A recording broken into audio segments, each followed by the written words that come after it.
Hello everyone, welcome back to the channel for another unboxing video. Today we're unboxing Hot Toys Marvel Avengers Endgame War Machine Mark 6. As you can guess from the name of my channel, I have lots of hobbies and interests. Aside from collecting sports cards, Lego, calls, beverage, skate decks, and a bunch of different anime items, I am also a collector of Hot Toys. I started collecting Hot Toys about 10 years ago. My first Hot Toys figure was a Solid Snake from Metal Gear Solid. And by now I have about 15 Hot Toys figures in my collection. But this will be the first time doing an unboxing video of Hot Toys on my channel. I plan to do more in the future with other Hot Toys that I have stockpiled that I haven't had time to unbox yet, so stay tuned for those. Back to the figure in front of us. Hot Toys War Machine Mark 6 came out about 2 or 3 years ago after the movie came out, and I picked this up last Boxing Day when it went on sale. I didn't get a chance to unbox it yet, and then recently with the latest TV Marvel series on Disney Plus, James Rhodes, the character inside War Machine, is in that show, so I figured this would be a good time to finally unbox War Machine now. Looking at the box art, it's very nicely designed. The cover has a close-up shot of War Machine superimposed on Avengers logo, and the surface is kind of shiny and reflects pretty cool in the light. And on the side with a slide out box where the figure and accessories are. At the back we have the credits for all the creators that contribute to this figure. So without further ado, let's take everything out of the box and see the contents inside. Sliding out the styrofoam box, we see the cover that says War Machine. And let's open up the cover and see what's inside.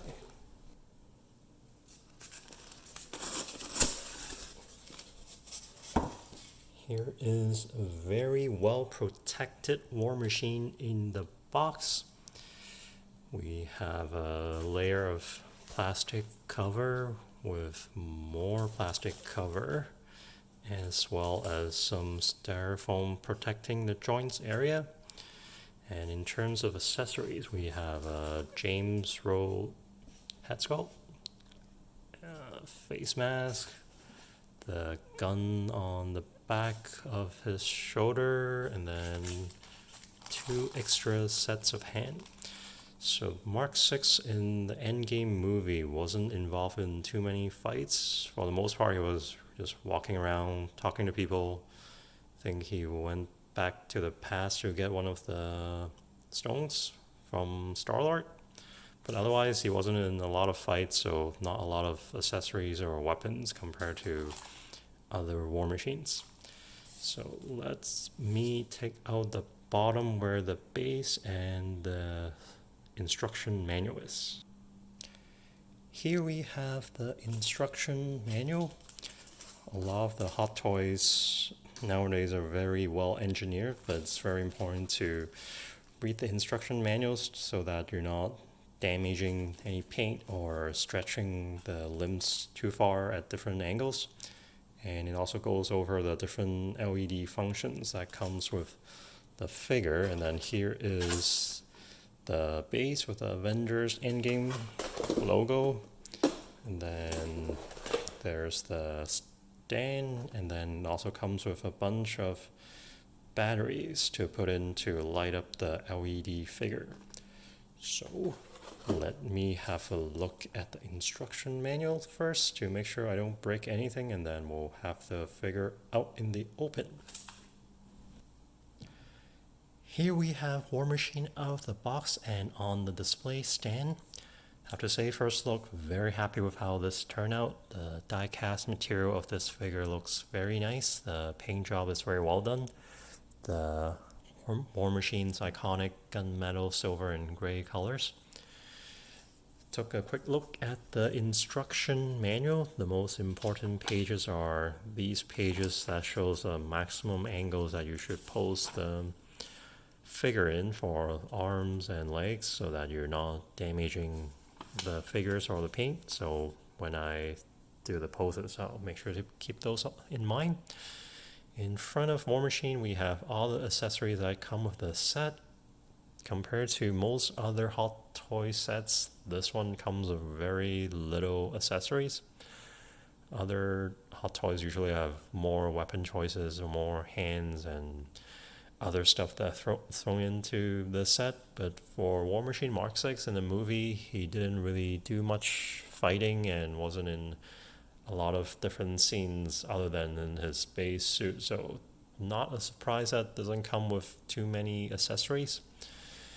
To me, not a huge deal. I'm not the type of person that changes poses a lot. The first Hot Toys I got, the Solid Snake, back in around 2012, 2013. The first pose that I put him in, it's still in the same pose in my parents' basement right now. So I assume whatever pose I put War Machine in, the pose will likely stay the same for the next 10, 20 years. So taking a closer look at the accessories. Here is the shoulder-mounted machine gun that comes with the figure, which is the only weapon for this set. And here, the front of it can be rotated, and to, I guess, when he shoots out the bullets from the machine gun, it will rotate. So that's pretty cool. And this, the bottom part is when it's mounted on the shoulder, it will help turn the gun in different directions. So compared to figure, which is made using a die-cast material, this seems to be just regular plastic, so it doesn't have the same shiny reflection from the light.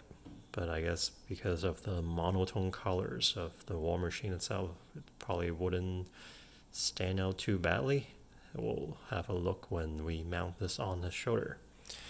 In terms of hands, there, other than the fisted hands that comes default with the figure, there are two sets of extra hands.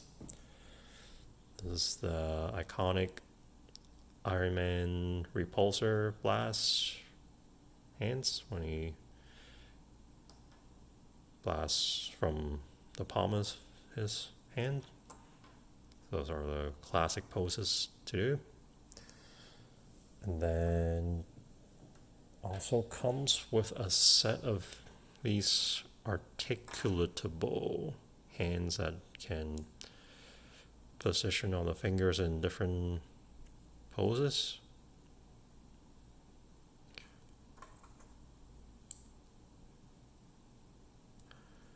And then next we have the head sculpt of James Rhodes. Looks very, very nice and looks a lot like the actor of War Machine, Don Cheadle. So this is the first War Machine figure in my collection. I didn't get any of the Mark 1 to Mark 4. From what I heard on the internet, I think this is the same head sculpt as the Mark 4. So looks very like him. Like the eyes are really have that human spirit to it. Then finally we have the face mask of War Machine. So the one that comes with the figure has LED features that can put battery in and light up the eyes. For if we want to put the James Rhodes in, it doesn't come with a LED feature, so it can be put on like this to cover the face, or can be put on like this. I think the magnet is here.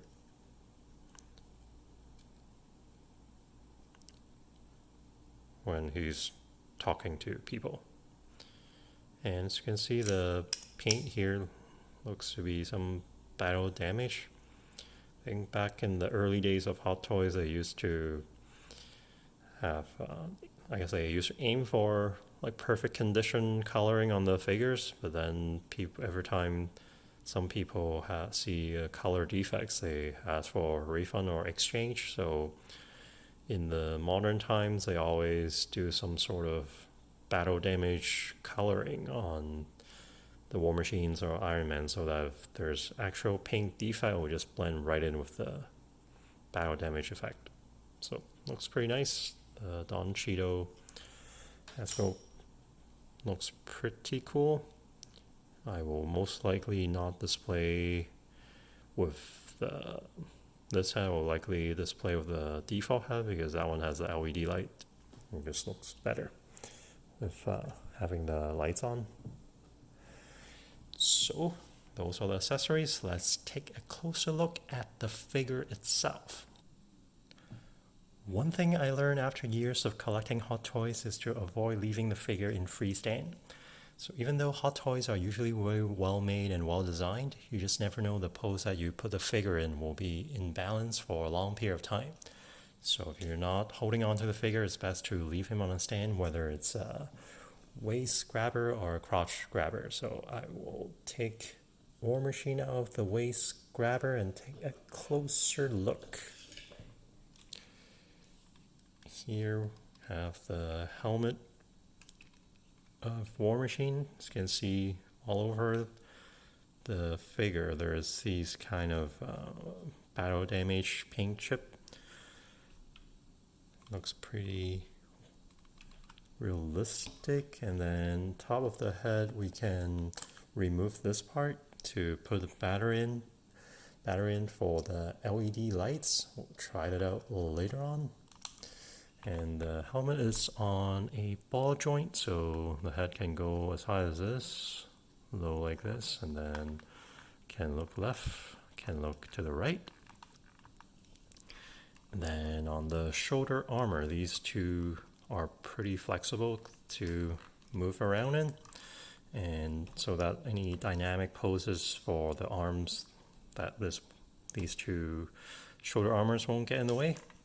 And for the arm itself, can go as high as 90 degrees based on the recommendation from the instruction manual. So all those repulsor blast poses usually come up to around this angle. And the shoulder joint itself, kind of take a closer look. There's a ball joint that connects the body to the arm area, so makes it pretty flexible for different poses. Can go up and down, and then can also turn different directions, so pretty posable.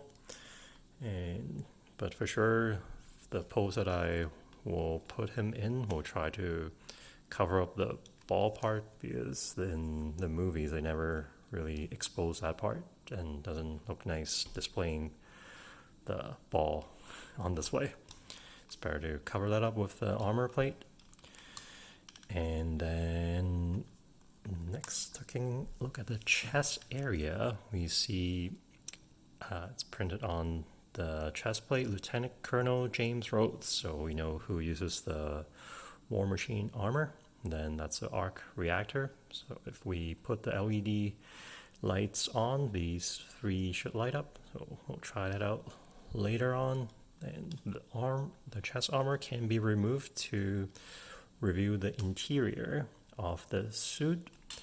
So it looks very well detailed. That's really good job from Hot Toys to put in the extra time and effort to show the interior of the armor details. I don't think in the movie they actually show the interior, so for sure that's Hot Toys going above and beyond to make this figure look even cooler, even on the inside.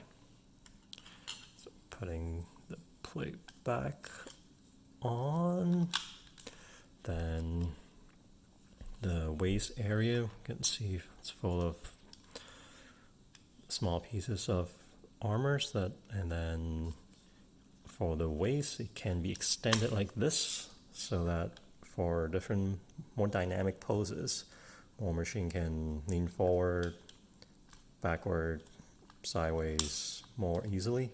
So sure, it's a pretty cool engineering move to give him more flexibility, and then pushing it back down to back to the original position.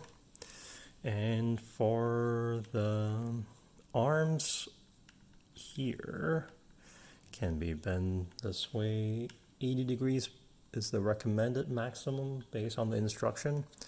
And then for the arm, there is battery components here to light up the LEDs. We'll try that out later.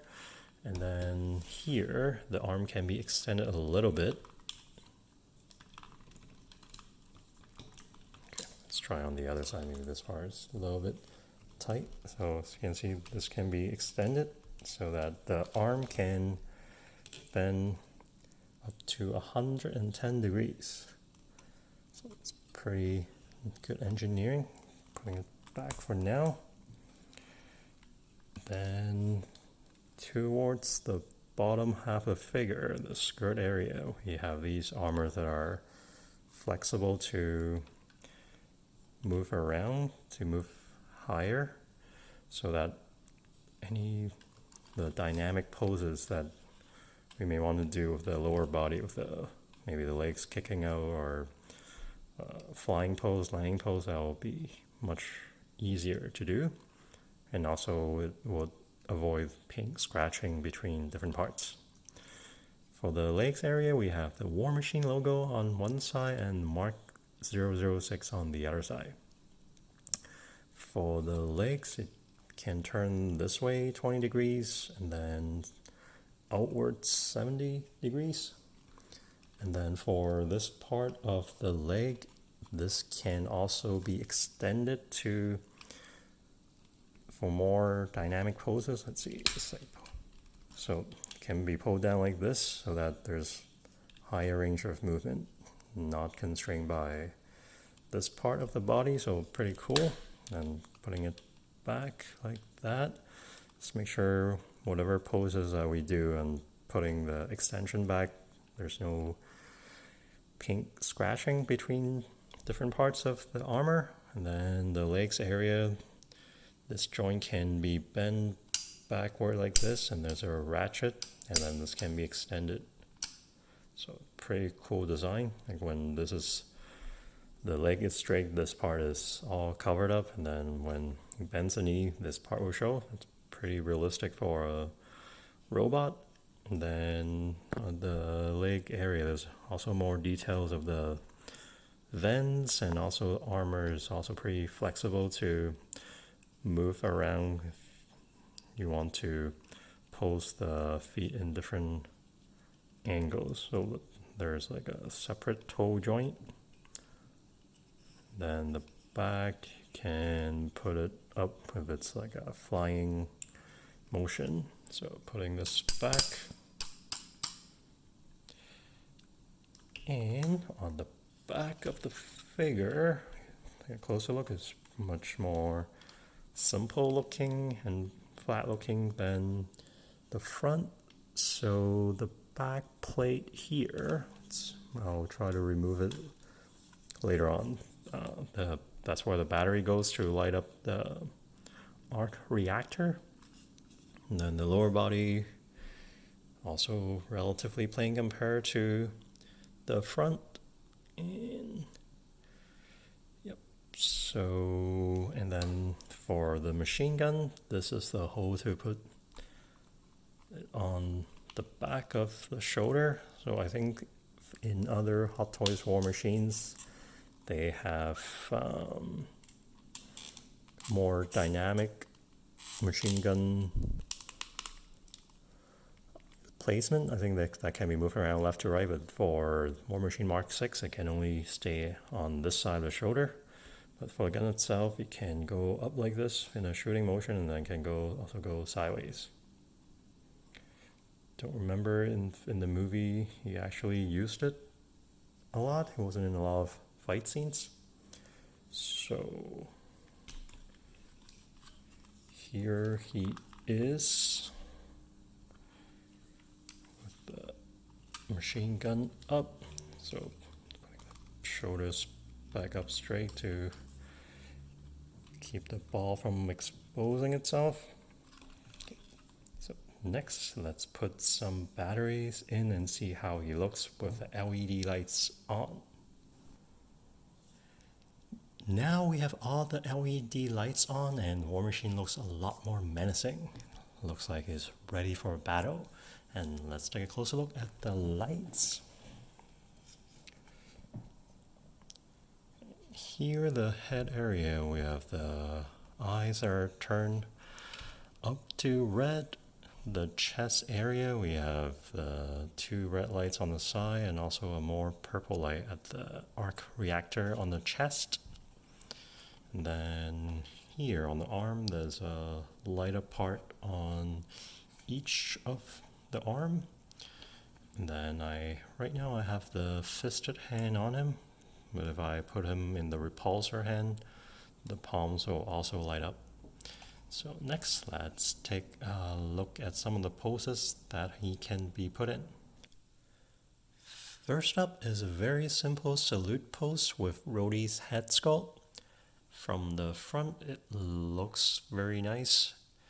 The right hand, I have used the articulatable finger to make it look like he's doing a salute. But looking at it up close, because the articulatable fingers don't close together, so up close it doesn't look as nice. It looks like he's looking for something far away, more so than a salute. But from the front angle and also not looking at it super closely, that is a cool pose. Let's try out other poses. Next, we have a stargazing getting ready for a battle pose for War Machine. Now I have the 2 articulatable hands on him, and it looks like he's getting ready for battle, getting ready to fly off with his repulsors. And the head sculpt's expression is perfect for this pose. It looks like he's very serious and getting ready to fly in the sky to fight Thanos' army.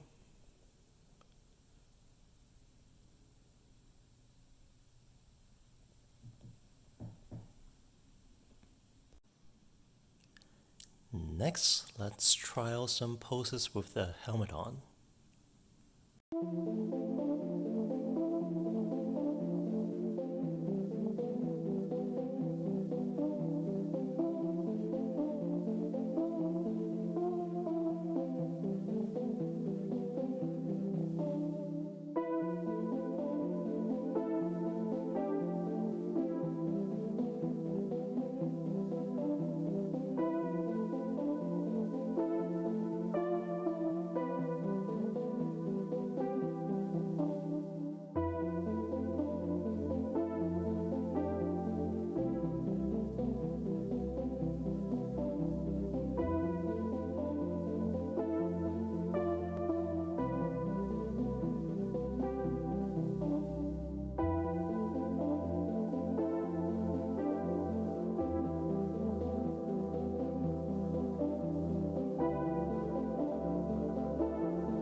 And finally, let's see the final pose I decided on and see how it looks on display. So I have the War Machine Mark 6 in my Marvel area, along with my other Marvel Hot Toys and Cos babies. So because of the limited vertical space of a shelf, I couldn't really do flying poses for War Machine, so I decided to do a standing repulsor blast pose that's pretty common for Iron Man War Machine when they're fighting a bunch of enemies. It looks like they're just walking in a battlefield and blasting everything every direction. So looks pretty nice. I have him next to my Hot Toys Whiplash, also diecast. So after trying out some flying poses, because War Machine's diecast, it's sometimes hard to keep a balance for a long time, and I'd rather not risk it, so standing pose is a lot safer. So overall, pretty happy with War Machine. When it first came out in Iron Man 2, wasn't too crazy about War Machine, like standing next to Iron Man when Iron Man's usually red. That color looks very nice compared to a very boring War Machine color. But as I've grown older, I start to appreciate these more boring colors of silver, gunmetal, gray. So pretty happy with this figure. So this is my first Hot Toys video on the channel. Stay tuned for more Hot Toys unboxing. I'll quickly show my pile of to be unboxed Hot Toys. I have a Iron Man Mark 85 battle damage version, Iron Patriot from Avengers Endgame, Spider-Man from Spider-Man Far From Home, the upgraded suit version, and the Snowsuit Black Widow. So stay tuned for more videos, and I will open them as I find more time. So thanks for watching. We'll catch you at the next one. Bye.